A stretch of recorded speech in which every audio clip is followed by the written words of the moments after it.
अस्सलाम वालेकुम दोस्तों, हीरे मोतियों, बहनों और बेटियों।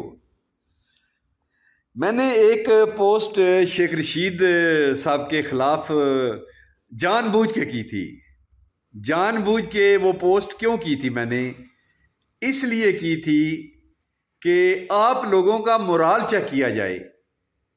उनकी मरियम नवाज़ के साथ एक ऑडियो वीडियो जो है वो लीक हुई है, और उस हवाले से मैं सिर्फ आपको चेक करना चाह रहा था कि आप शेख रशीद के कितने हमायती और कितने, यानी मैं उस पोस्ट को नेगेटिव लेके गया।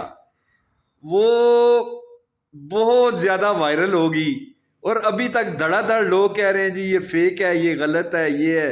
यानी पीटीआई के जितने भी हमदर्द हैं वो इस रिपोर्ट को, कई लोग तो मुझे गालियां भी दे रहे हैं, लेकिन ये याद रखें कि मैं सिर्फ आपका टेम्परामेंट चेक करने के लिए वो पोस्ट बनाई है, उसको अपलोड किया है, आपने पसंद किया है। इसका मतलब है कि 99% लोग जो हैं पीटीआई के, जो रावलपिंडी और मुतलका हैं, वो शेख रशीद के लिए सॉफ्ट कार्नर रखते हैं।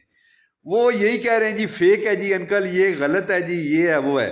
तो मैं आज आपको बता रहा हूँ सिर्फ उस पोस्ट के हवाले से कि वो पोस्ट मैंने क्यों की थी।